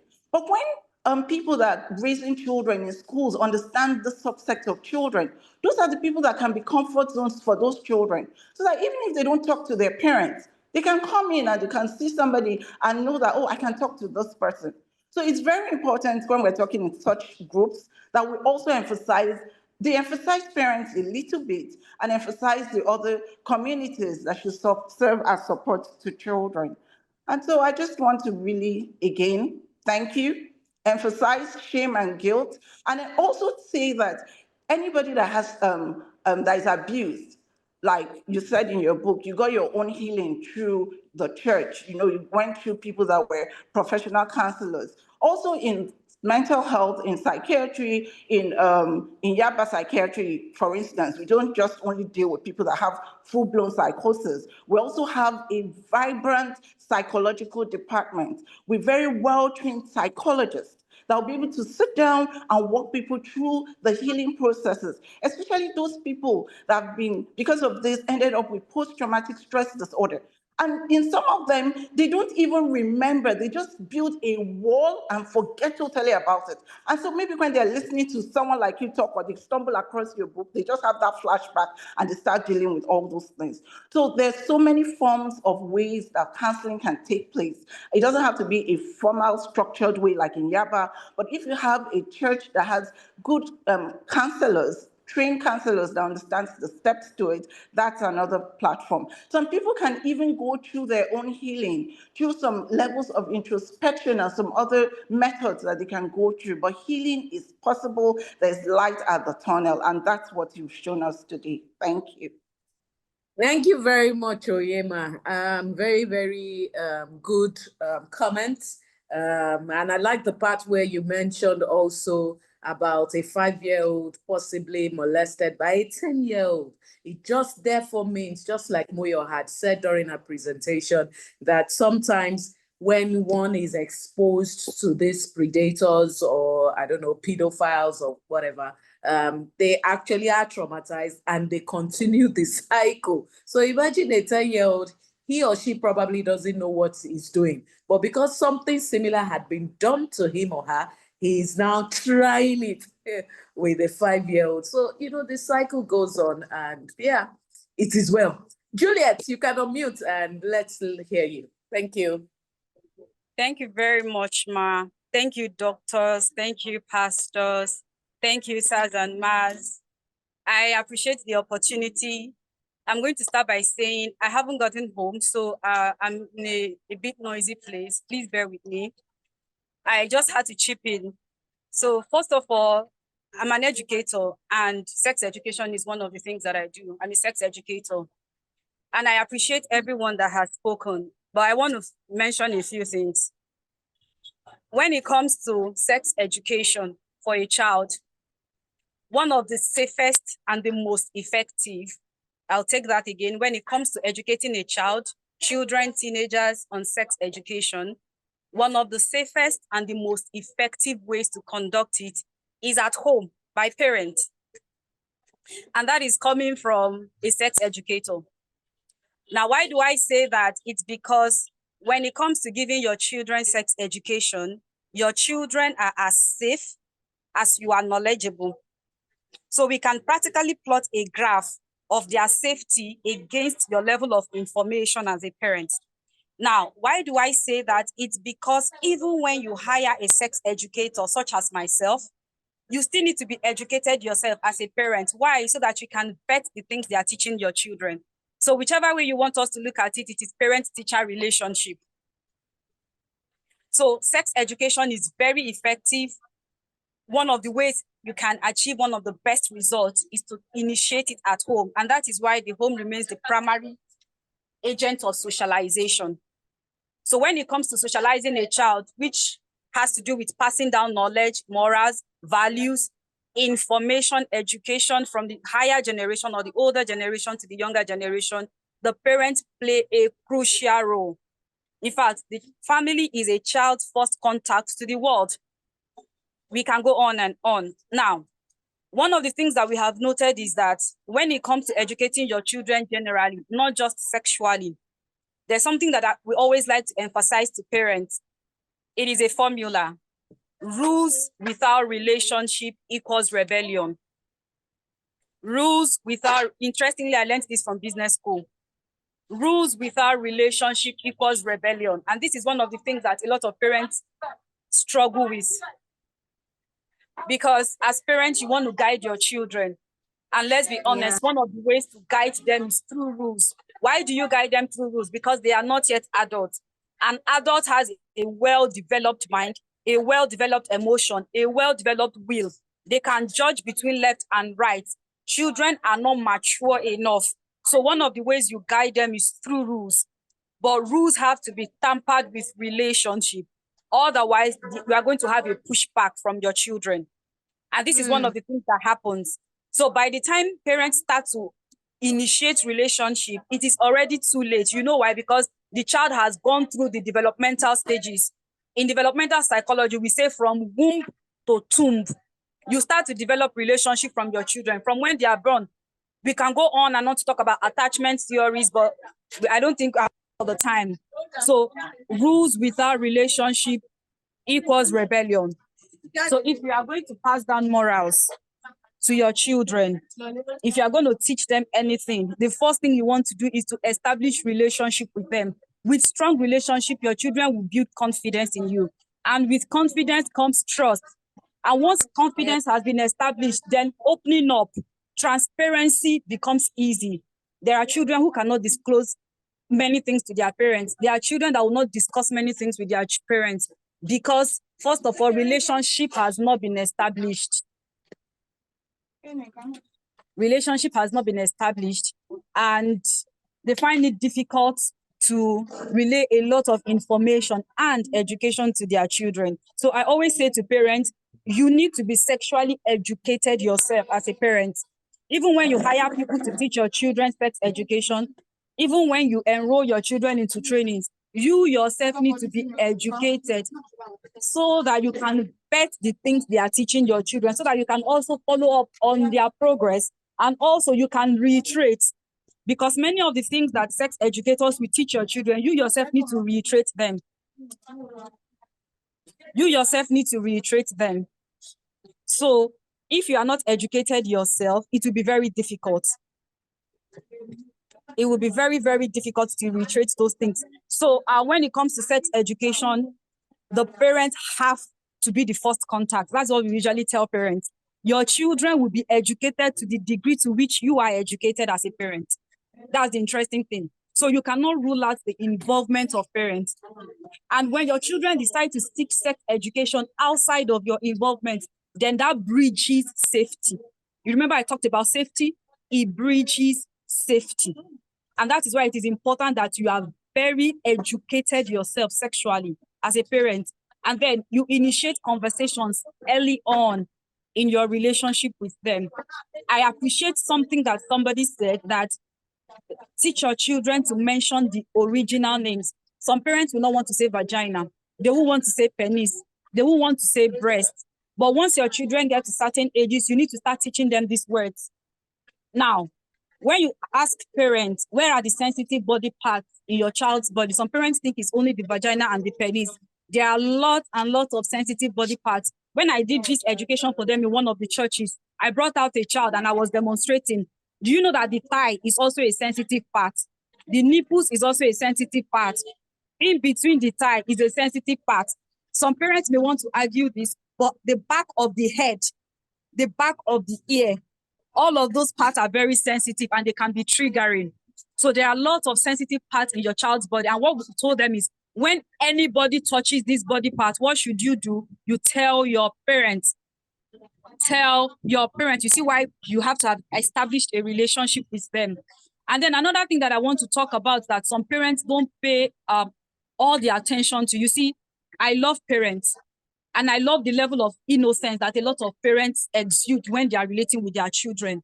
But sometimes this level of innocence can become an issue. For instance, you have parents who do things in front of their 3-year-old, 5-year-old, and they think they can't make meaning of it.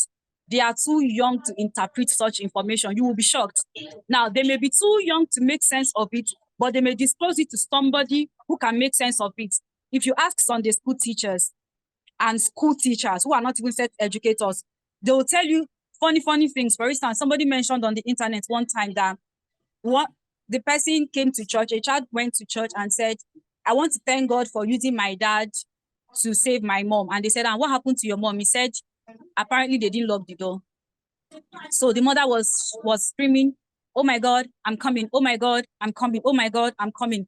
So the boy became really concerned and then went closer, opened the door because they didn't lock the door, and saw that the father was dragging the mother's leg. So the boy thought the mother was going to heaven and the father was dragging her back to earth. So when the boy gave that testimony, the adults understood what was happening. So when your children reach age 3, you need to limit some of the things you do in their presence.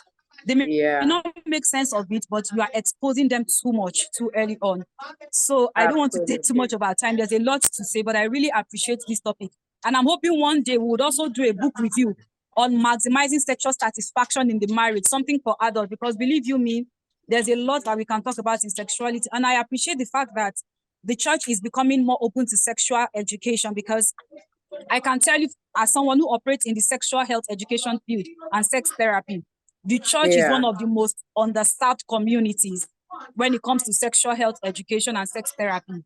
The church is, in some cases, grossly underserved. There are churches where you don't even mention sex. If you say sex, you've already done something abominable. So the culture of silence, the culture of taboo around sex education.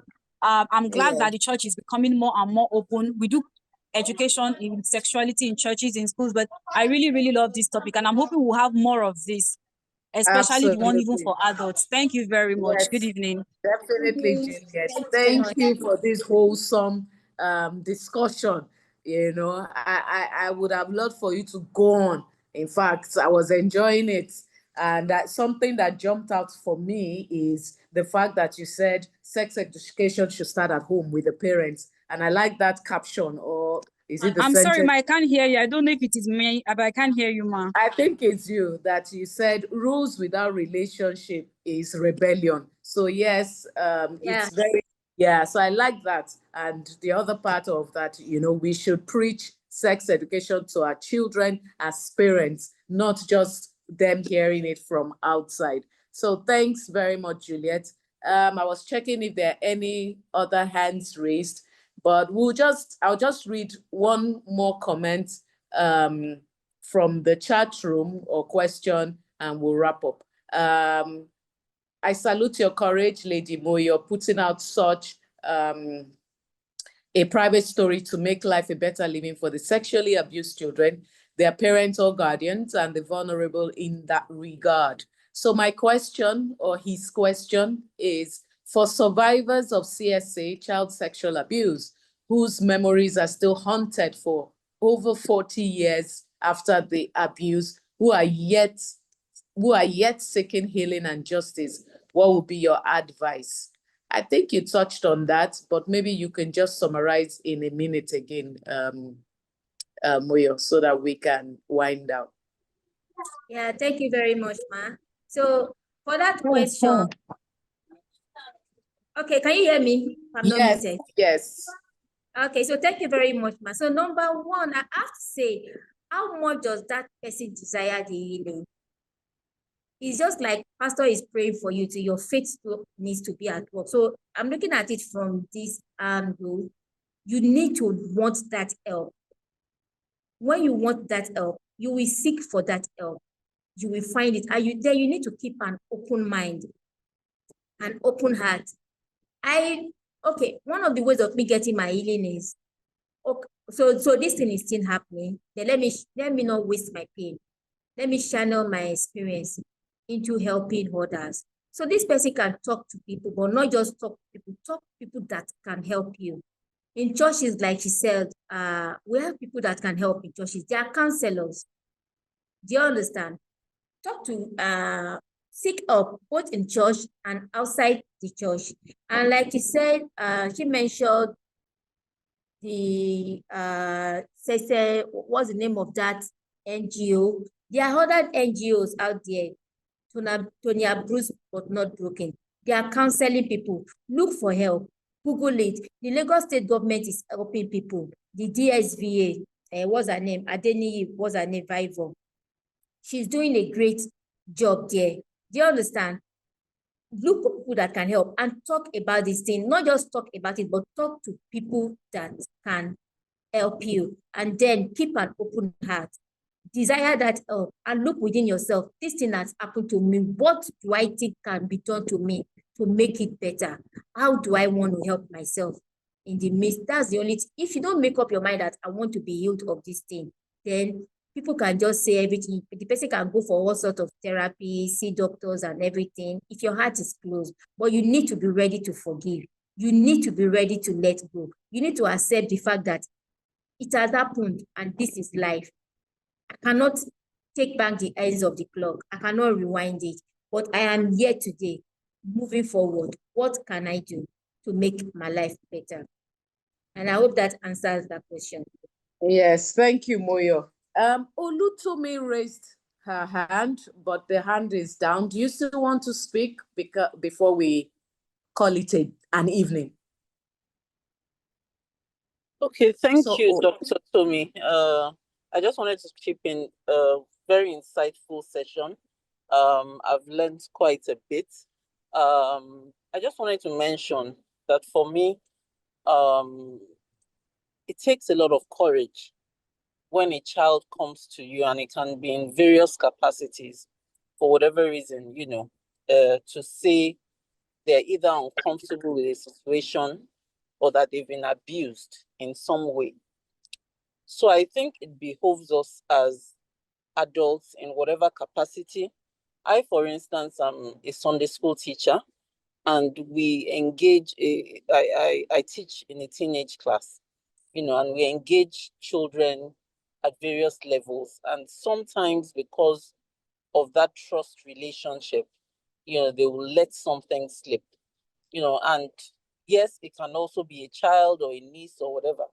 But I think in such situations, it's important that the adults also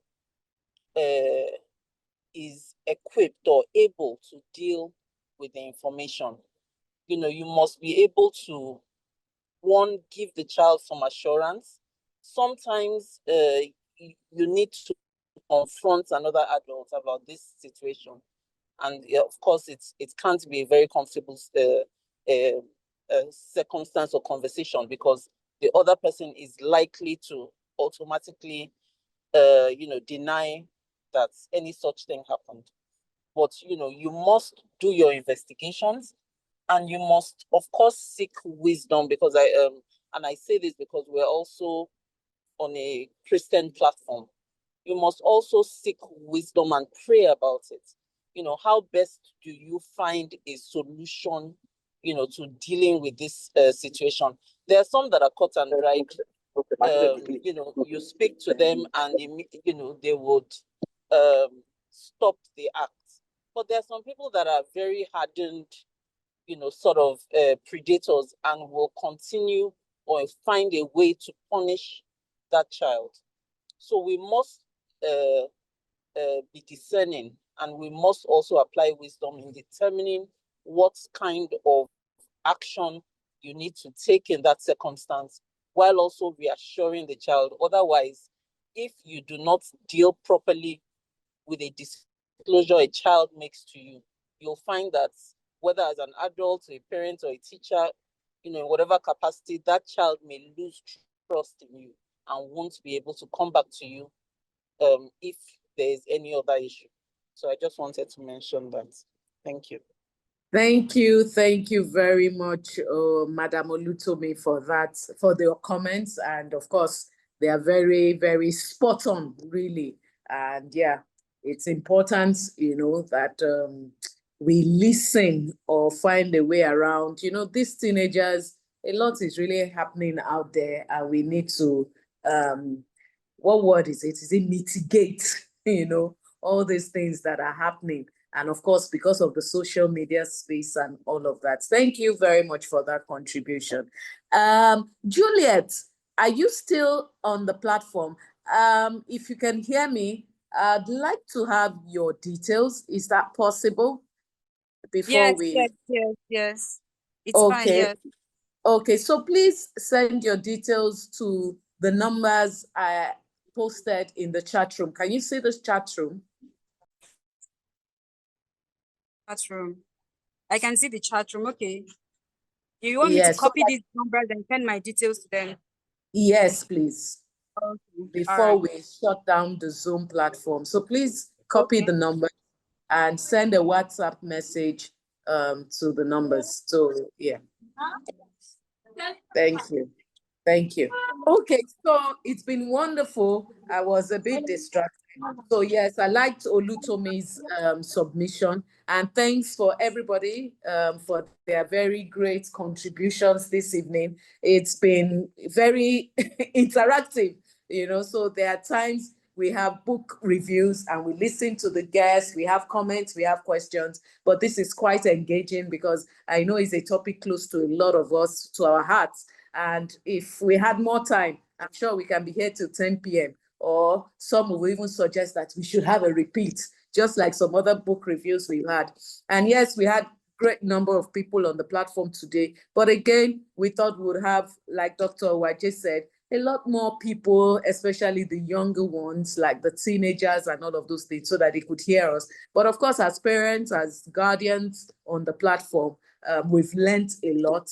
I mean, it's a testimonial of that is from the chat room. I've been reading and I've been responding to some of the comments there and some of the questions. And of course, all the conversations that we've had this wonderful evening. It goes without saying that indeed as parents or as guardians, we are the first, you know, ports of call for the children, you know, and before they, of course, in churches, in mosques, in schools, in other places, they're usually educated. Sexual education is done everywhere, as it were. But as parents, you know, the home is always the first place that we start with respect to sexual education. And yes, just like Moyo was saying, she said something in Yoruba. I will try and translate in English. She said, Teba fe owo osi bomo wi, efo owo otun fa pada. This pretty much is saying, talking about the carrot and the stick. Do you understand? You give the child stick. At the same time, you give them sneakers, like she said, carrots. You know, you pull them closer and listen to them. I'm an advocate of being a friend to your children, but at the same time, you have to maintain your stance that you're the parents so that they listen to you, as it were. But, you know, you should have a very good relationship with them so that even if they have anything to say, I believe they should be able to discuss with the dad or the mom rather than somebody outside of the home. So, yeah, without much further ado, it's 8 o'clock. We've had 2 fantastic hours this evening, and I cannot thank Moyo enough for this fantastic book review. Again, like I said, is something that we should continue to discuss. And as Juliet said, you know, usually when there's something called sex, everybody starts thinking is a sacred thing to be discussed, even amongst adults in marriages, like Juliet said. But it's something that we should talk about because, I mean, it's very important. This is how God has made creation, and is without, you know. Anyway, thank you once again, everybody. We really appreciate you. You could have been somewhere else this evening, but you chose to be here at the TRI-METROPOLITAN Book Club platform. So thank you. We don't take it for granted. Next month, we will have another book review. We will communicate the day. Like I mentioned on the platform, we usually have these book reviews 3rd Saturdays of the month, but sometimes we may have it on the 4th Saturday, especially when we have 5 weeks in a month. You know, there are some months like that. So once again, would like to say a very big thank you to everyone. Again, for those who joined late, this is the TRI-METROPOLITAN Book Club, an initiative of Trinity House. Trinity House is a church a non-denominational, free-flow worship center powered with the vision of changing lives, fulfilling destinies, and transforming nations. And our senior pastor is Pastor Itua Igodalu. So it's Valentine's season. We have our love service tomorrow. You may join us at 9 a.m. At Zion Center Water Corporation. You can go through the Pinnacle route. You know, they're doing this coastal road now and all of those things. So it's actually on Water Corporation Drive, but you have to go through Pinnacle. That's, I think, towards the second roundabout, Pinnacle gas station, and you come in through there, just heading towards Twin Water. I'm sure we are familiar with Twin Waters Towers and that road, yeah. So yes, 9 a.m. tomorrow and 6 o'clock every Wednesday. So once again, we'd like to say a very big thank you. If you want to be part of the book club, there are some numbers that have been posted in the chat room. Please send a WhatsApp message. We'll add you to the WhatsApp platform. It's not an overwhelming platform. It's just a platform where we disseminate information about the next book review and maybe some little discussions here and there. So once again, thank you very much. I'd like to acknowledge our Assistant Senior Pastor, Pastor Nii Akenzwa. Yes, he's still here. Thank you very much for joining. Pastor Prince Nii Akenzwa, we appreciate you a great deal. Pastor Itua is not here today. He's been traveling. Yesterday was his mom's 20th year remembrance. And so, yeah, so it's a busy weekend for him. But we appreciate our Assistant Senior Pastor, Pastor Nii Akenzwa. Thank you for tuning in. As always, Pastor Nii is always here supporting, ever so supportive. Thank you very much, ma'am. Thank you. Thank you. Thank you, Dr. Tommy. It was a pleasure. We appreciate you, sir. And once again, thank you, Moyo, for everything. We appreciate you. I'll be in touch with you. So thank you, everybody. Thank you. Have a wonderful evening and enjoy the rest of the weekend. God bless you all. Take care. God bless. All right. Thank you. Thank you. Thank Good you. night. Bye, everybody. Bye. Thank you.